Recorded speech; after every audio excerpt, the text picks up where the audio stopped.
Okay, folks, we finally found the website depicted in this screenshot. It's called TripAdvisor, and I found the username NomadicTrek. Thanks to my subs for their collaboration on this. But before we go into that, first, let's wrap our heads around the magnitude of how many things can go wrong here.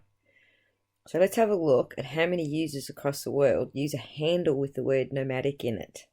So as you can see, there's a high probability of error here. So why do lots of people use this word in their profile handles? What does nomadic mean? So Google is your friend. Let's see what Google says. Google says nomadic means living the life of a nomad, wandering. Of, relating to, or characteristic of nomads, a nomadic tribe, nomadic herders, roaming about from place to place aimlessly, frequently, or without a fixed pattern of movement, a nomadic hobo. So, that doesn't necessarily mean these people are hobos. However, the wandering part is very relevant. What is it relevant to, I hear you ask? It's relevant to the van life. So let's jump over here and have a look at a website that gives us the van life basics. Everything you must know about the van life. Van life has really been going viral on the web recently. No shit, Dick Tracy. With its rapid increase in popularity, many enthusiasts question this lifestyle and wonder exactly what it is. To put it simply, van life is an alternative lifestyle adopted by many nomads looking to live a basic lifestyle while being able to travel the world with freedom and ease. This is not uncommon. We have a lot of Australians who live a nomadic lifestyle here in Australia. We in fact have a lot of different age groups. We have a group called the Grey Nomads, and these are the boomer era who have retired and bought themselves an RV or a caravan, and they trip around the countryside. They run into each other a lot in different campsites and places that they're going, and so they keep contact with each other, and some of them become very good friends, and they meet up and travel together and make sure that when they're going on their trek or on their journey, their planned journey, that they're meeting up with the same people that they like and have gelled with at previous campsites. So this is very common too.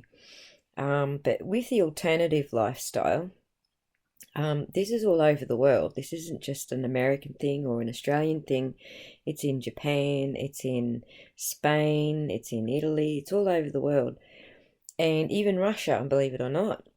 So the best way to get a feel for the alternative lifestyle is to go to a Burning Man festival, because that's where all the alternatives tend to sort of gravitate to. They all meet there once a year. It's their meeting grounds, and they call themselves regulars or regular burners. So a lot of them have been there from day dot, but it's now attracting record crowds because alternative lifestyles have become very popular in recent times. It's a trend factor. So, what would I know about Burning Man lifestyle, being way over here in Australia, down under? As it turns out, there is this lifestyle, this alternative lifestyle in Australia, and I happen to live right in the middle of it all. And I was attracted to this particular area for the simple fact that it is an alternative lifestyle. And I'm an alternative person. I'm an alternative thinker. So if you're asking me when I read posts on NomadicTrek's Twitter page, do I feel any weird vibes reading it? No, I don't, because I'm an alternative type person. And it just so happens that Burning Man has actually reached out to Australia and put some people here to build another arm of Burning Man here in the Australian desert. And I've met a few of them and talked with them, and they're far more extreme alternative to me, but I accept that that's the way they want to live and that they're living that nomadic lifestyle. I'm so not nomadic. Even though I'm alternative, I like to have my roots right here at home, and but I can live with the fact that other people are. But I especially am attuned to their way of thinking. It's a very upbeat, positive sort of vibes. If you try to reject negative vibes and thinking badly about people and life in general, you generally have a better time with your own life and living your life. So like attracts like. So negative people attract negative people, and positive people attract positive people. That isn't to say that all alternative people are positive. They have their ups and downs. They're still human after all. So another similarity between alternative lifers or alternative van lifers is the unplug factor. So there's a precarious line, I guess, that we draw between being plugged in and virtualizing our travel so that other people can enjoy our experiences along with us, and being unplugged. And that's a generally rejection, I guess, of the social factors of advertising and drumming it into your brain that you need to be this sort of person and live this sort of way, and you must have these sort of materials, and you must own a house, or that sort of thing. So it's kind of a rejection of this set kind of mentality in society, and that's not a bad thing. It's each to their own, I guess. And just as we might choose to live in a tiny home because we're attuned to that type of living, or we might not be attuned to living in a tiny home. We might need a mansion to make ourselves feel happy. So these things are all very much unique and individual between all of us. But the van lifestyle is absolutely a very confined sort of living space. However, because you're traveling around and you're in the great outdoors a good majority of the time, that restriction is very much not felt. So here in Australia, I do a lot of camping. I go camping with a lot of friends, and so yeah, I'm sleeping in my truck, and making my food and getting things organized over there at my truck. But I'm not in my truck for the time that I'm out camping. I'm enjoying the camping. I'm enjoying the outdoors. I'm doing things with my friends. I'm going on treks and walks and hikes, and a lot of the time we have music. We'll often just pack up the campsite around the fire and just dance to music. And a lot of them drink, but I don't drink, so I still enjoy their company and I still enjoy the dancing even though I don't drink. So again, this is all just individual choices and likes or dislikes. So, and I guess another factor that comes into that is not judging because another person thinks differently or is different or has a different choice or whatever. Like if someone wants to go do recreational drugs, you don't judge them. That's their choice. They're an adult. They can choose for themselves. Of course, if they're underage, you're not going to just stand by and let them do it. You're going to at least talk some sense into them about the dangers or the good side and the bad side, and try and give a balanced view. But as far as adults go, you have no control over what adults do. So even that side of things, you might look down on people who choose to do that, but that's judging them. And so in the alternative lifestyle, your main mission in life is not judging others and just appreciating what is around you and what you are experiencing, and not worrying about what is around others and what they're experiencing. And so many people who suffer from depression often find this type of lifestyle uplifting, and it can help to pull them out of depression because they're not stuck in a negative sort of frame of mind. And so also choosing, people who are not stuck in a negative frame of mind to socialize with also helps with dealing with depression. So I don't find it unusual that people like Gabby and Brian and the van lifers in general, the Burning Man community, have these thoughts and feelings and things that mainstream society just doesn't key with or understand where it's coming from or what's associated with it. It's very normal for the two, the alternative and the mainstream communities to not understand each other because they are so very different from each other.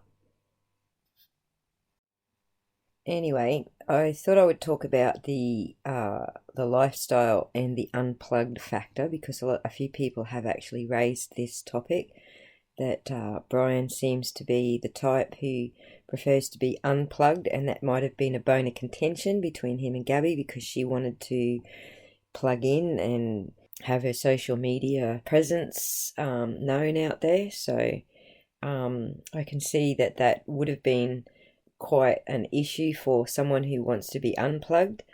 And also, if you want any free stuff on the internet, you've got to go with advertising. So the advertising is part of getting the free stuff. So he wouldn't have liked that either. Now, when you have a look at his pattern of posting on social media, you see that he's not really into it. And you can see that Gabby really is. Just looking at those two perspectives, you see that it would be very unusual for someone who is described by most who know him, Brian, as a very quiet sort of guy, to all of a sudden be outspoken and typing replies to people on social media. And he's typing a lot of, this particular NomadicTrek guy is typing a lot of replies to a lot of people who are harassing him. And that's not what we find to be typical of Brian's patterns.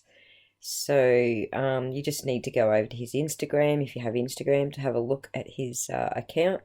I'm not going to do that. I'll just leave that up to you guys. But it is not typical, in what I can see, of Brian's patterns to be typing, 50 to 60 comments a day. It's not even typical for Nomadic Trek, actually. His commenting tends to be around 2 to 3 times a day, and occasionally he'll skip a day.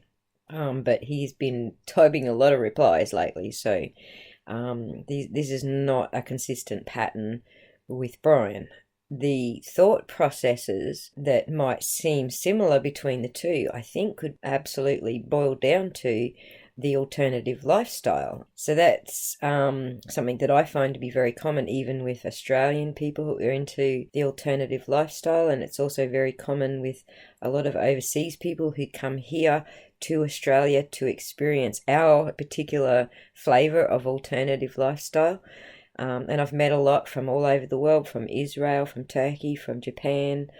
So yeah, the thought processes may seem similar, but that's because of the lifestyle. Now, if you were to go and look at the Grey Nomads forum, I think it's on Whirlpool, you will find that they all have a very similar thought processes to each other as well. And so we don't find this to be very uncommon when we, as social beings, gather together into these communities with common threads of interest. None of that seems all that unusual to me.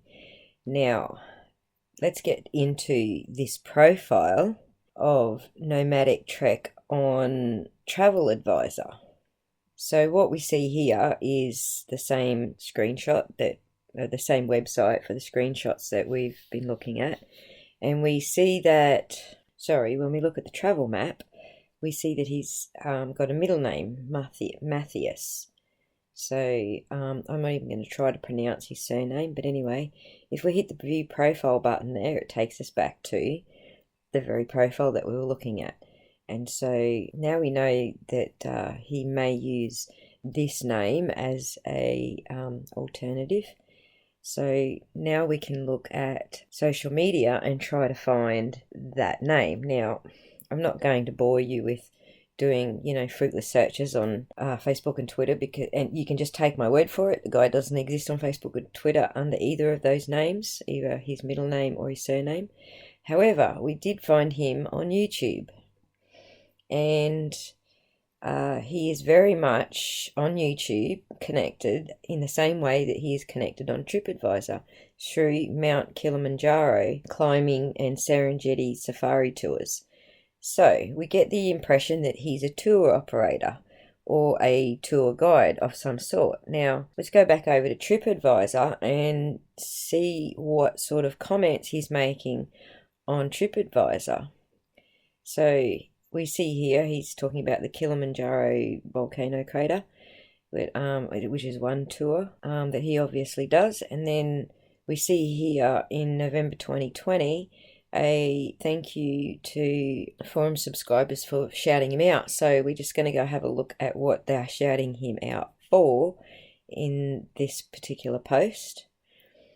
And we see, as we scroll down, it's someone asking if anybody here has had a safari with the Kilimanjaro Tanzanite Safaris Limited, and this is the company he obviously works for.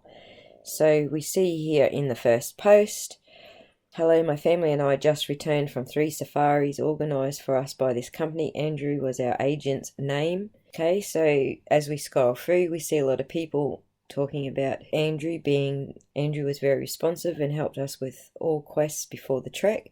So he's actually an organizer for these treks. And so he's getting a lot of glowing reports. So now I scroll down to his reply to them all. He says, thank you, John Doe, Boone, Shabilo, we Andrew, Ernest, Porters and other guides. Thank you for choosing us for your Kilimanjaro trip.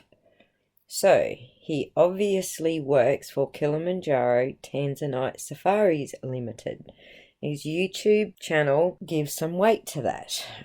So you can go over and have a look at his YouTube channel and watch the video there. And I did watch through the video to see if there were any photos contributed by any names that we're familiar with, and there isn't. So now we can confirm exactly why this person's name does not appear in any databases for public records in America. It's because he doesn't live in America. He's not an American citizen. He's in fact an African citizen. So I went looking for some photos of him, and I'm not 100% sure it is actually a photo of him, but it is certainly a photo that is connected to Kilimanjaro Tanzanite Safaris. And I just wanted to show you that this is not an American company. It does not have American people working there. This is a photo of somebody who works with that company standing there with a customer. So, having said that, I will reiterate, I am not 100% sure that this is actually a photo of him.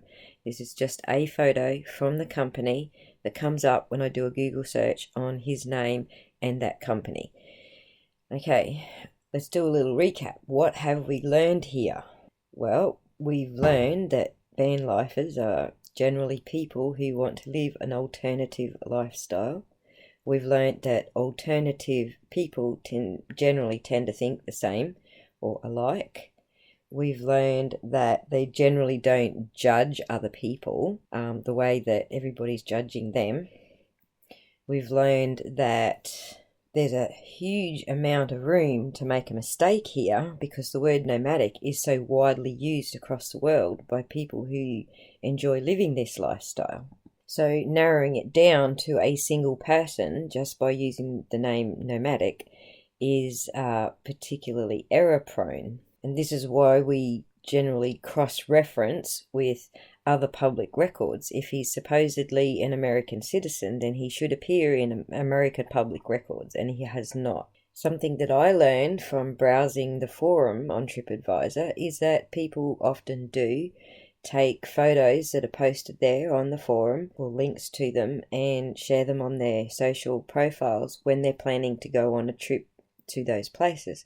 Generally, after they've been there, they will have their own photos to post. And so this is a common pattern that we see with pretty much all of these travels between their TripAdvisor profile and their social media profile. I didn't find it uncommon that pictures that appeared over there on TripAdvisor might appear over here on Twitter accounts for people who are actually traveling there and or planning to go there.